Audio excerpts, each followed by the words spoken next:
بسم الله والحمد لله والصلاة والسلام على رسول الله وعلى آله وصحبه ومن تبع سنته إلى يوم الدين. Assalamu alaikum wa rahmatullahi wa barakatuh.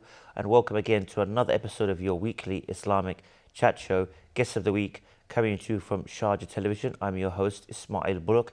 And today we want to talk about a concept of entertainment, or I guess we could also call it halal entertainment. And to do that with me is brother Mohammed Khan. Assalamu alaikum. Alaikum assalam wa rahmatullahi wa barakatuh. Thank you for coming on the show again. Barakallah fi.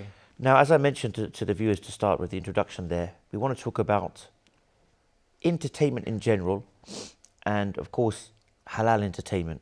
Because like everything we do in life, it has to be halal, you know. And that's where many people fall into mistakes when it comes to entertainment.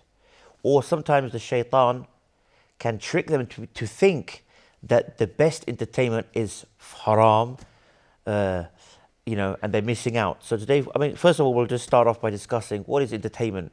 What is it, like the definition, I guess, of entertainment? Alhamdulillah, wa salatu wa salam ala rasulillah. This is a very interesting topic, you know, which you've chosen for this program, alhamdulillah. And it will, inshallah, broaden the perspective of our viewers as to what entertainment is, because the current 21st century which we're living in, and this modern era of rapidly changing times and emerging technological development, we must know about these aspects in perspective of Islam. So we see an Islamic perspective to what is basically entertainment. Now, if we go to the dictionary definition of entertainment, it is basically to provide or being provided with amusement or enjoyment.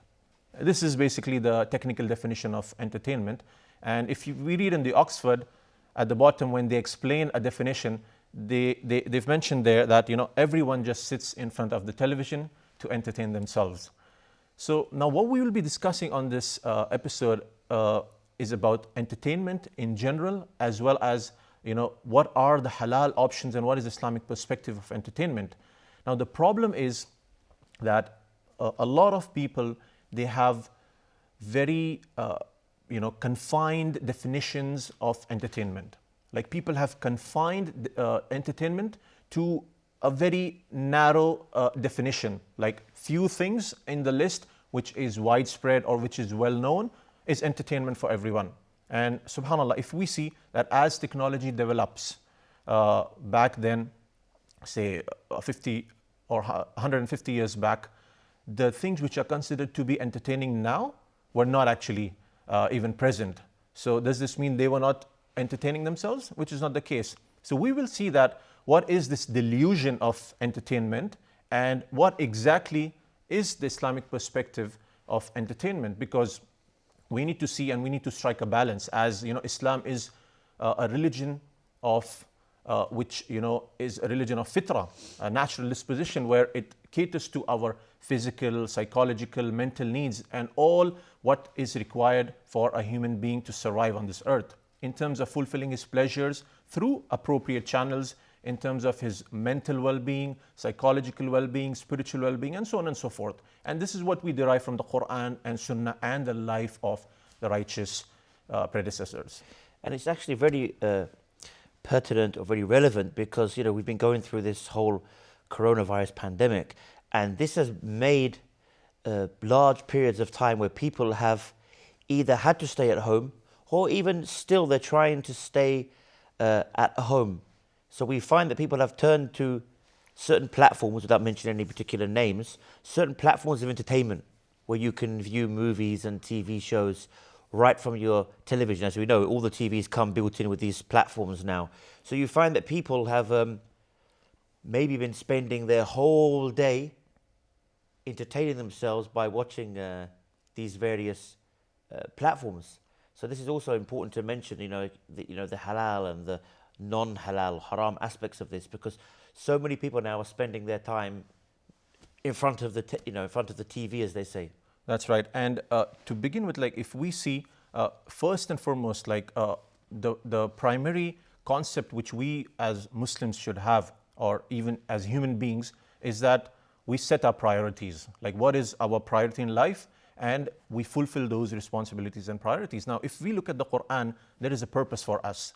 And Allah mentions in the Quran about this aspect of, being in an excessive state of entertainment or ghafla, or, in this playful, enjoyment, which takes us in a different level, in a different state. Allah mentioned in the Quran, اقترب للناس حسابهم وهم في غفلة معرضون, that draws near to them the reckoning, the day of judgment, the accountability, while they are in a state of ghafla, they are in a state of heedlessness. And we see, which we will inshallah look at, as even you mentioned, certain platforms, it really takes you in a different state, where you go in a state of ghafla, you are not even aware as to what's happening in your own house.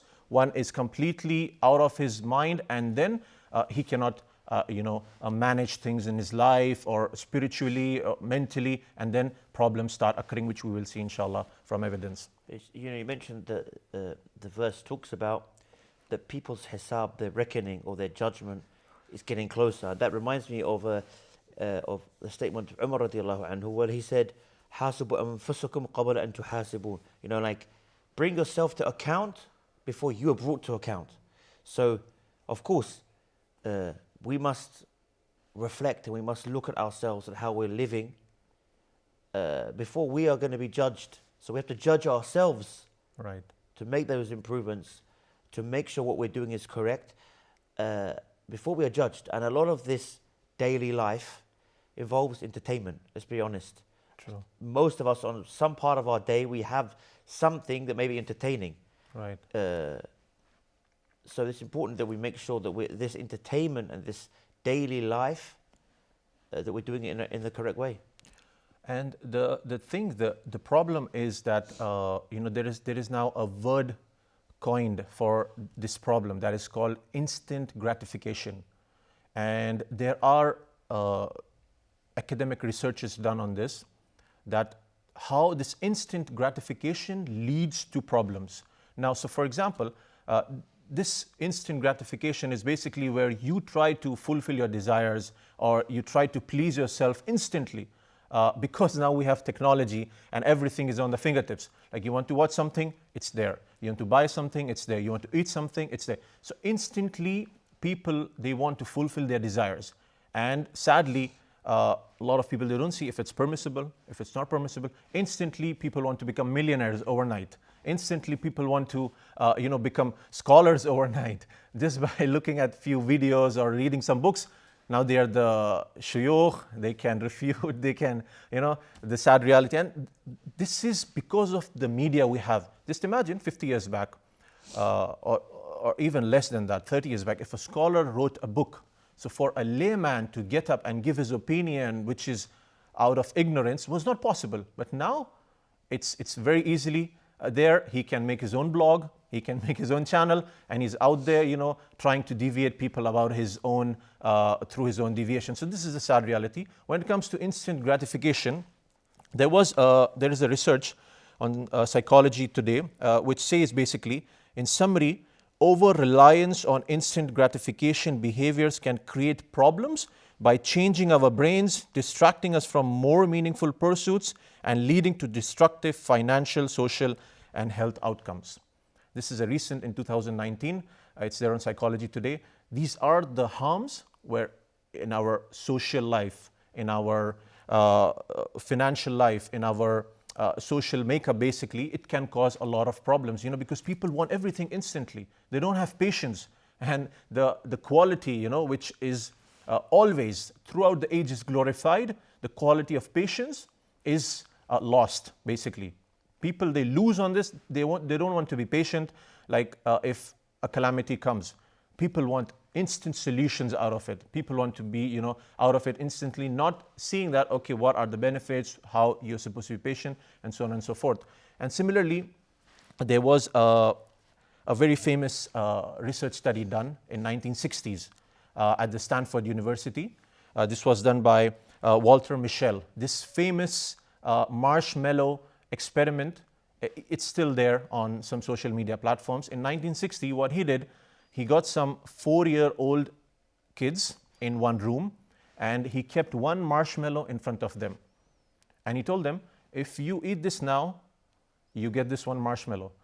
But if you wait for some time and you don't eat it instantly, you will get 2 marshmallows.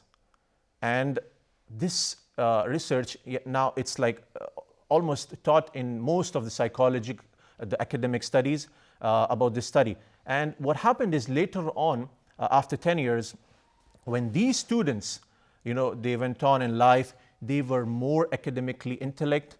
Those who left the instant gratification, those who left 1 marshmallow for the latter part of 2 marshmallows. And there were some kids who just instantly, got their 1 marshmallow, instantly, fulfilled their desires, and they were, the opposite, contrary of the intellectual students. So the point here to say is that, in Islam, the concept is that instant gratification in this world, if it leads to haram, if it leads to things which are harmful, it should be left, knowing that in the hereafter we have a better reward from Allah subhanahu wa ta'ala, where in Jannah we will get everything instantly.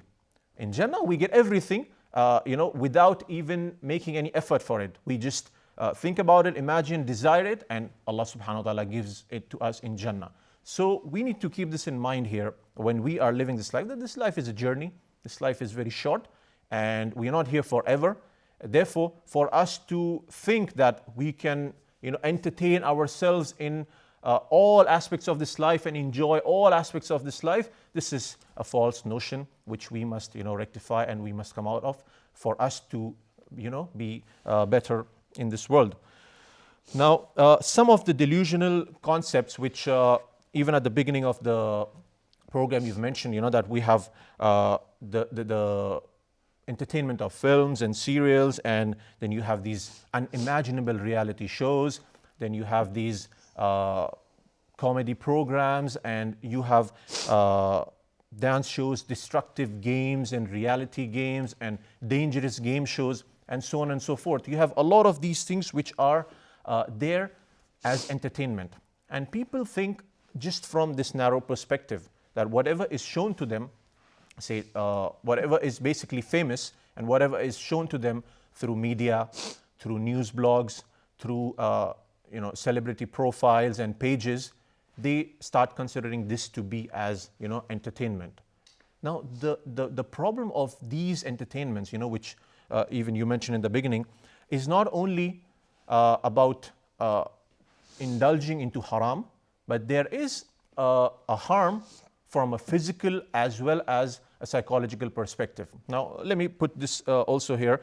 In a research conducted from a psychological perspective, in 2019 they did this research that what is the impact of watching and looking at these media, especially the films, and what are the impact of these on human beings. So they came up with the conclusion after this study that looking at these, watching these films and movies, it has a great impact on human behavior, on human psychology. It has a great impact, and the negative impact is great, and the positive impact is great. But sadly, we see that all of these movies and films, what do we have here? Like affairs, promiscuity, and you have music, you have glorification of immoral and immodest acts. I'll just hold you on that point. Please join us after this short break.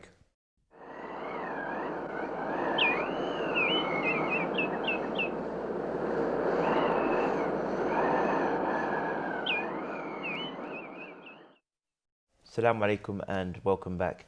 Now, just before the break, you started mentioning the fact that the impact on movies and TV shows is basically a very great impact, but the majority of the content of them is not good content. And that reminds me actually, because only yesterday I was listening to a lecture, and they included an article that was written by non-Muslims, but it was talking about, subhanAllah, it was talking about exactly the same thing, how the media, it has such an impact. And it was basically saying I paraphrase, but it was saying like, we are constantly hammered, it's the word, it's a non-Muslim, and he just mentioned how media can be used to completely change people's beliefs and attitude and concepts. So, and he was mentioning that we are constantly, and this was written, I think it was written a while ago, it wasn't very recent, but it's been recently republished because it's so relevant now with all the other aspects. I think he was referring to then just the standard TV without the internet and without the various social media platforms. And he's saying it's being hammered into us day and night, so much so, he said that it can, it's as if the country can all be changed just by, it's as if the country's all in one room, meaning like just from that TV that's coming out, the whole country and the attitude and the perception of people can be changed by what is pushed out. That's why it's important to have positive media, because we will see now so many, without going into details, but we see even so many Muslims now and people used to look up for knowledge. They have changed into some weird concept of this is fine, that's fine, this is right, those guys can have this right. And simply because it's been a narrative that's been pushed out so much that even the Muslims have been slowly changing their views on it. So this article was basically demonstrating how you can literally, society as a whole can be changed by media. And obviously if it's negative media or negative information, even if it takes a while, after time you'll see people's concepts, what used to be considered wrong will slowly become acceptable, if not even right.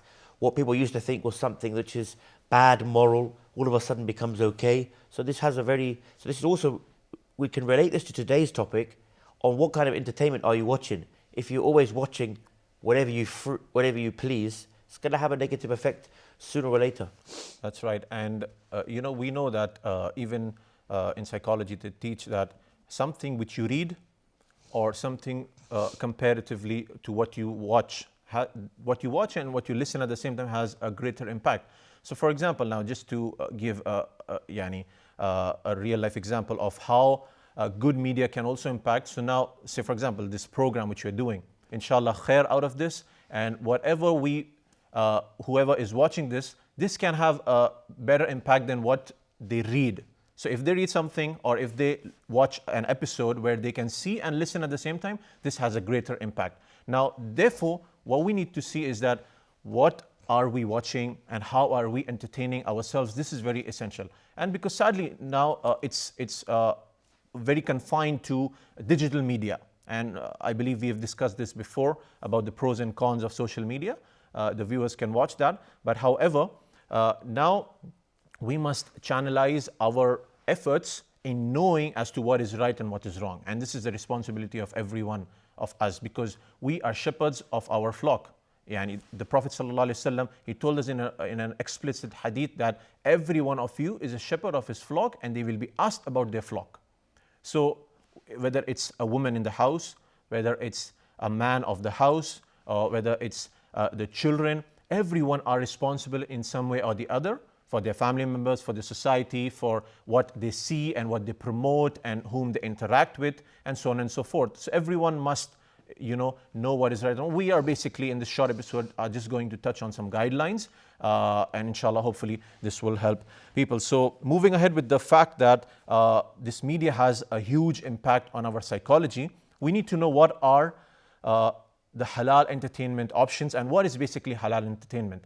So as soon as we hear this word halal, we get that logo of halal, which is pasted on maybe a food product or which is out there. People generally start thinking about that halal is only limited to that food.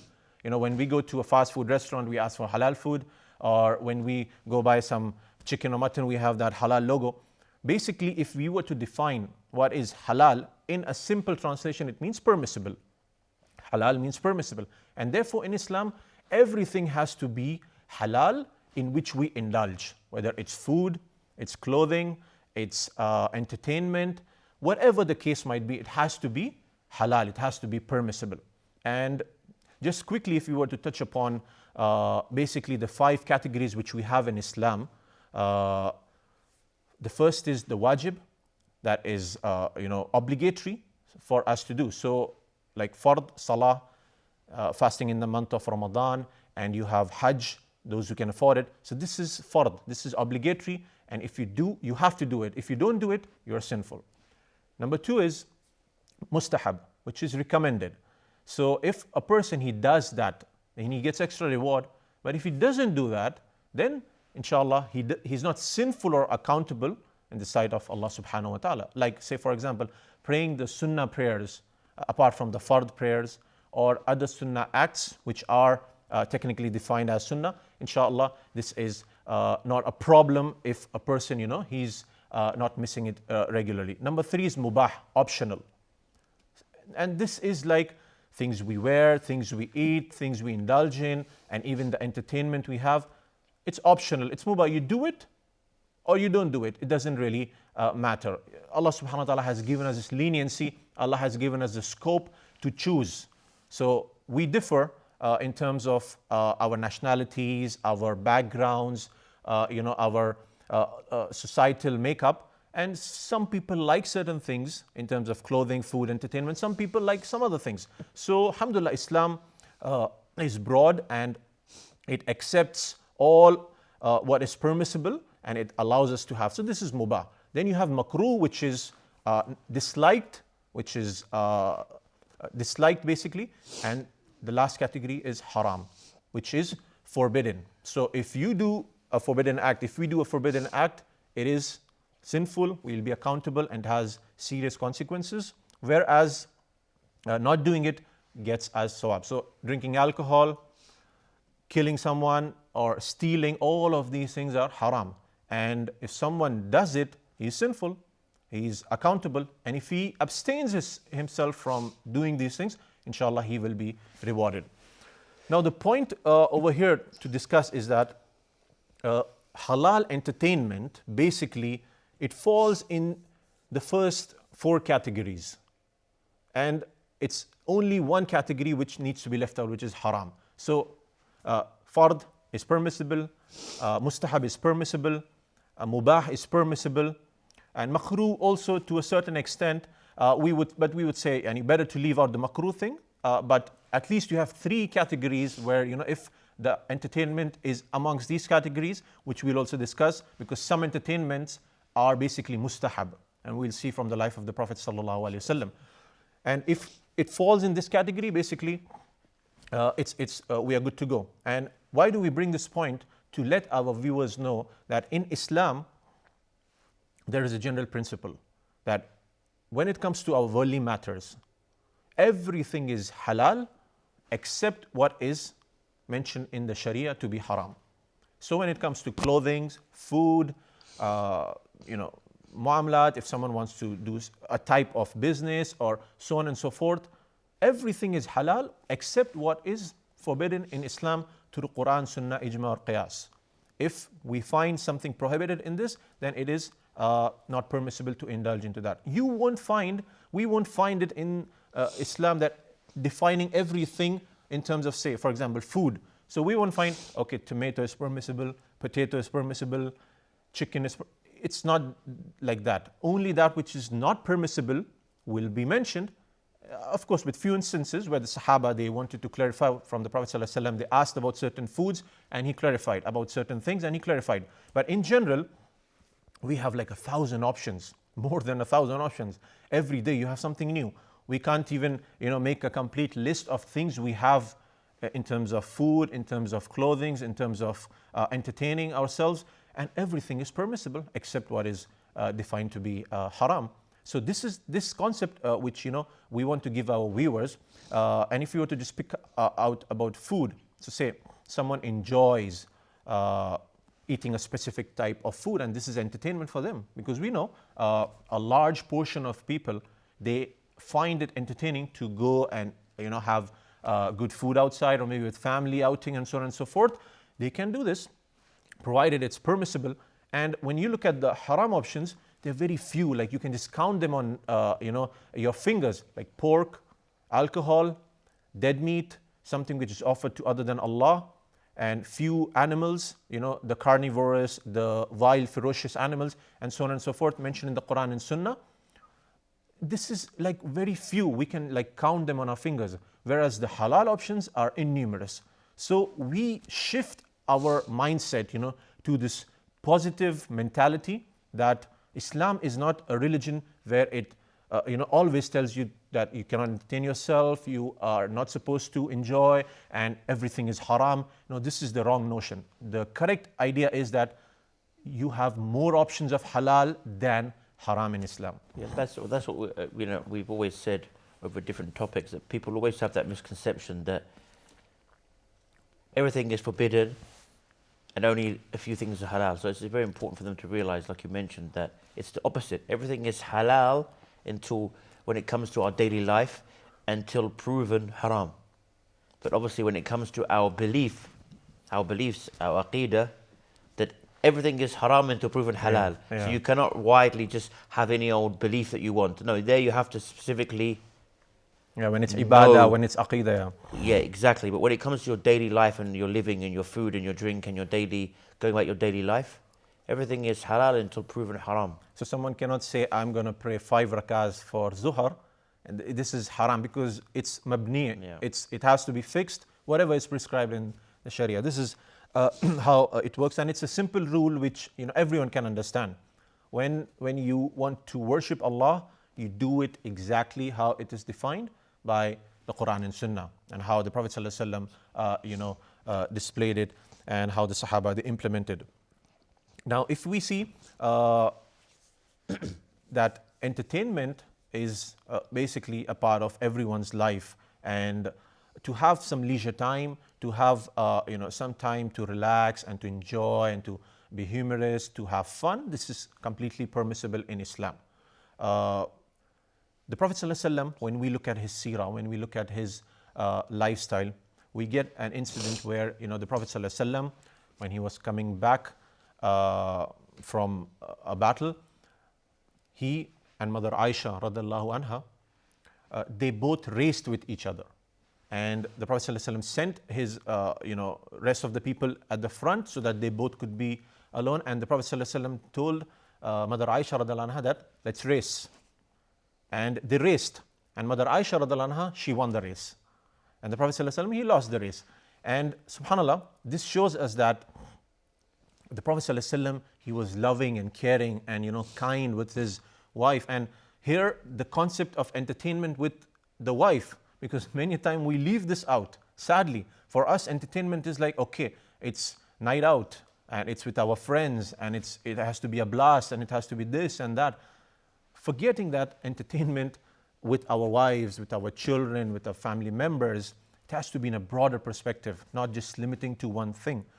On second occasion, the Prophet ﷺ again raced with Mother Aisha, and at that time, we see in the hadith that Mother Aisha had put on weight, and that time the Prophet ﷺ won the race. And he told her that this is, for that, when he lost the race. I'll just hold you on that point. Join us inshallah after this short break.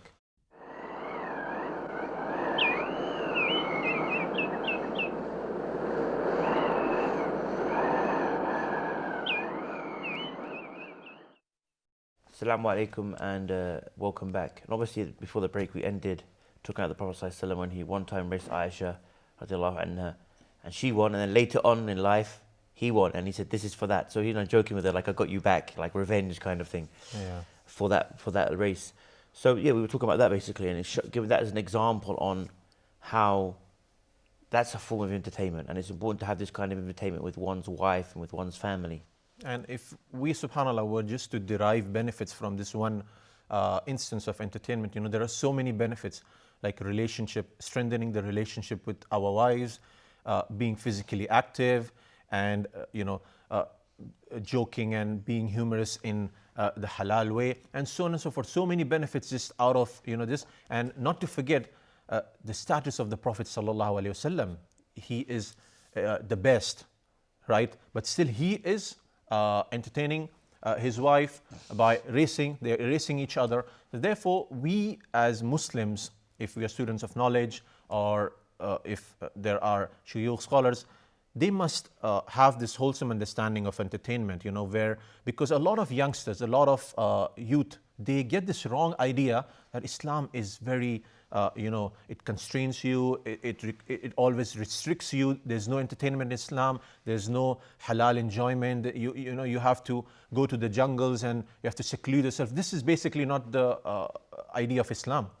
it is practiced in other ways and in other religions, which is, we say, against the fitrah. So the fitrah of human beings is that, we are social beings. We like to be around with friends. We like to, get married. This is the natural disposition. And if we were to suppress this, then problems occur. And that's what we see in other communities, where when they suppress their natural disposition, it is a chaotic situation. So Islam, it caters and it channelizes this because Allah subhanahu wa ta'ala created us, and Allah knows best what is good for us and what is bad for us. Allah knows this is our requirement, and this is how, if we feel happy, we can entertain ourselves. Now again, the point to link is that once we have this instant gratification and this extreme form of entertainment, then we don't find pleasure in this. Therefore, we need to first remove this out of our life, and then resort to these things and replace that haram entertainment with the halal one. On another instance, one of the Sahabi by the name of Hanzala radiallahu anhu, he was proclaiming that Hanzala became a munafiq, Hanzala became a munafiq. And Abu Bakr radiallahu anhu, he basically saw him uttering these words. So he went up to Hanzala radiallahu anhu and he asked him, what happened? He said, I feel like a munafiq because when I am with the Prophet ﷺ, my iman is like skyrocketing, it's sky high. But when I'm with my family, it's down, it's low. So Abu Bakr radiallahu anhu said, okay, I also feel the same, so let us both go to the Prophet ﷺ. And in the long hadith it's mentioned, we're just discussing the mafhum. So they went to the Prophet ﷺ and they told about this case. So the Prophet ﷺ said, basically gave them assurances, this is something which is normal. If they were on that level of iman always, then he said the angels would shake hands with you. The angels would come and do, they would shake hands with you. And he told him, Ya Hanzala, sa'ata wa sa'ata. That the explanation of this is, there is a time for ibadah and worshipping, and there is a time for like your worldly matters. There's a time for deen, there's a time for dunya. So Islam, subhanAllah, is a moderate religion where you give time for your world, your children, your family, your entertainment, your business, work, money, so on and so forth. And you also don't forget about your ibadah. So there's a time for this and there's a time for that. This is what the Prophet ﷺ explained to us. And only once we understand this moderation, we'll be able to live this life according to the commands of Allah, as well as enjoy and entertain ourselves. There are few recommendations which we can derive from the Sunnah, where the Prophet ﷺ mentioned, this is mentioned in Sunan Nisa'i and classed as Sahih by Shaykh Albani, where the Prophet ﷺ said, everything in which there is no remembrance of Allah is idle play, except for four things. Number one, a man playing with his wife. Number two, a man training his horse. Number three, a man running between two lines, that is racing with, basically racing, and a man learning how to swim. So this is basically, we can see that four things: playing with our wives. It is one of the things mentioned in the Sunnah. And we should basically try to implement it from now itself, the viewers, and a reminder for ourselves first, that we have these light moments with our wives. Training the horse, racing is also considered to be good, and those who like to race, they can inshallah continue doing this, taking whatever measures required. Moreover, swimming is also mentioned in the Sunnah, that it is something which the Prophet ﷺ mentioned. And in one separate hadith, the Prophet ﷺ saw some of the people practicing archery. So the Prophet ﷺ encouraged them, and therefore the scholars, they derive that archery is also something which is a good sport, and it's for the men especially. It makes them brave, it makes them strong. And knowing the hadith of the Prophet ﷺ, where the Prophet ﷺ mentioned, Allah subhanahu wa ta'ala loves a strong believer more than a weak believer. Whereas he said there is khair in both, there is goodness in both, but a strong believer is better than a weak believer. And the ulama, the scholars, they said that this strength, this being strong, is basically to be physically strong and strong in your iman as well. It has both the aspects. But considering the fact that a man, he's the caretaker of his family, he has to be strong, he has to be brave, and this bravery is not just through our keyboards, where people are extremely brave commenting and on blogs, but then when it comes to the real life, they are not brave enough. So bravery and whatever sports or whatever things, entertainment leads us towards that also can be done, especially by the men. And horse riding is a sport which makes you brave, and it's a good sport, and so on and so forth. What comes to mind is wrestling. The Prophet ﷺ used to wrestle with the companions, and in modern days it's so easy and very popular, like the sports of like jiu-jitsu and these kind of things, and judo and these kind of wrestling. So it's very available now for someone to go out and learn these kind of halal entertainment, such as these sports. And if they have the intention of trying to do a sunnah, they'll also inshallah be rewarded. That's right. And therefore, as you rightly said, these are the options in front of us. And similarly, you have a lot of options, like modern day options, in terms of like going out, or people, they go and play some indoor sports or outdoor sports, or family gatherings. And there are so many, we can sit and explore what are the options for us and what is something which is beneficial for us to entertain ourselves. But we need to consider two major things and two important things. That number one is that we do not indulge in anything impermissible, which we've discussed. And number two is not to get extremely obsessed with that specific entertainment. So say, for example, if we are playing football, someone likes to play football to stay fit, to be active. It has a lot of benefits in terms of physical activity and so on and so forth. But if someone gets so obsessed with a specific sport, and if his team loses, then he goes to insane levels, fighting and abusing. And there have been cases reported, where in one of the World Cups, a young girl aged 15 committed suicide because her team lost in the semifinals. And subhanAllah, this is obsession. This is what we don't want. It's a sport, we keep it to that level. It's just some physical activity, some entertainment with our friends, with our family, and that's it. Not taking it to extreme levels where people commit suicide, people, they leave their salah, people leave their priorities, and this is what happens. This is what we don't want to indulge in. Yes, we can entertain ourselves, but make sure that we don't go again in that state of heedlessness where we are committing things which we don't even realize. Moreover, competition is good, as we discussed that if someone, friends or family members, the Prophet ﷺ competed with his wife. If someone wants to compete in certain things, provided that their attires, their behavior, and certain acts which are impermissible must be checked before doing that, whatever it may be. Like if they are practicing certain things, they need to know that these things are permissible, these things are not, and then they go. This is basically the mentality of a Muslim. And it's a mentality of a brave Muslim, because he considers Allah subhanahu wa ta'ala to be his priority. And whatever displeases Allah, he knows this is not an entertainment for myself. Now, last point, inshallah, before we will be concluding this program, which is important for us to mention, a part of entertaining ourselves and entertainment is also the aspect of joking. Joking and being funny or humorous, this aspect, and we'll quickly touch on to this aspect. And there is permissible joking in Islam. There is permissible humor in Islam, and the Prophet ﷺ joked. And there is one incident which is recorded where the Prophet ﷺ told to a woman when this woman, she was an old woman, and he told that there will be no old woman in Jannah.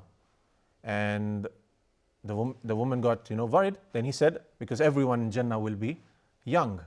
So this was the way how the Prophet ﷺ was humorous, and but he didn't lie while joking.